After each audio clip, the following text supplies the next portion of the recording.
देश में corona virus के संक्रमण को रोकने के लिए जारी लॉकडाउन को सरकार ने 30 जून तक बढ़ाने का फैसला किया है। हालांकि इस बार सरकार ने कंटेनमेंट जोन को छोड़कर बाकी जगहों पर मॉल और रेस्टोरेंट को खोलने की इजाज़त दे दी है। अब 8 जून से मॉल और रेस्टोरेंट खुल सकेंगे।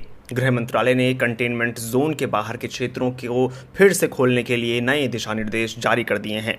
ये दिशा निर्देश 1 जून 2020 से लागू होंगे और 30 जून 2020 तक प्रभावी रहेंगे। गृह मंत्रालय ने कहा है कि नए दिशा निर्देश तमाम राज्यों और केंद्र शासित प्रदेशों के साथ व्यापक विचार विमर्श के आधार पर जारी किए गए हैं।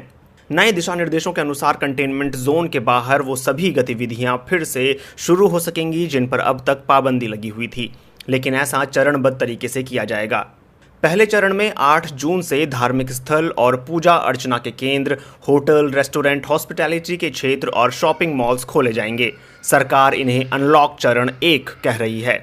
दूसरे चरण में स्कूल, कॉलेज, शैक्षणिक संस्थान, ट्रेनिंग सेंटर, कोचिंग सेंटर को राज्य सरकार के साथ विचार करके खोला जाएगा। वहीं तीसरे चरण में परिस्थितियों के विश्लेषण के बाद अंतर्राष्ट्रीय विमान यात्रा, मेट्रो सेवाएं, cinema hall, gym, swimming pool और मनोरंजन पार्क आदि को खोलने की तारीखों की घोषणा की जाएगी।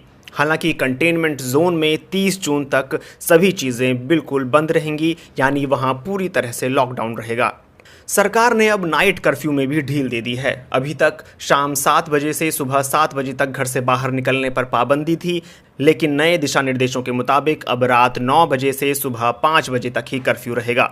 हालांकि 65 साल से अधिक उम्र के बुजुर्ग, गर्भवती महिलाओं और 10 साल से छोटे बच्चों को घरों में रहने की हिदायत दी गई है। जिला प्रशासन केंद्र सरकार के दिशा निर्देशों का ध्यान रखते हुए कंटेनमेंट जोन निर्धारित करेंगे। कंटेनमेंट जोन में सिर्फ जरूरी सेवाओं को ही चलने की अनुमति रहेगी। राज्य सरकारें और केंद्र शासित प्रदेश कंटेनमेंट जोन के बाहर बफर जोन निर्धारित कर सकेंगे। वहीं राज्यों के भीतर और 2 राज्यों के बीच लोगों के आवागमन पर कोई रोक नहीं होगी। किसी ई पास की जरूरत नहीं होगी। हालांकि अगर कोई प्रांत या जिला प्रशासन लोगों के आवागमन को रोकना चाहे तो आदेश के भरसक प्रचार प्रसार के बाद ऐसा किया जा सकता है।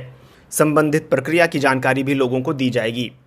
आरोग्य सेतु ऐप के बारे में सरकार ने आदेश दिया है कि सभी सरकारी और निजी दफ्तरों के कर्मचारी इस ऐप को अपने मोबाइल फ़ोन में ज़रूर डाउनलोड करें। इसके साथ ही जिला प्रशासन लोगों को इस ऐप के बारे में जागरूक करे और उन्हें इसे इंस्टॉल करने के लिए प्रेरित करे। लॉकडाउन की पाबंदियों में छूट के साथ ही सरकार ने कुछ नियम भी सभी लोगों के लिए तय किए हैं। सभी लोगों को बाहर निकलते समय चेहरे को ढकना होगा।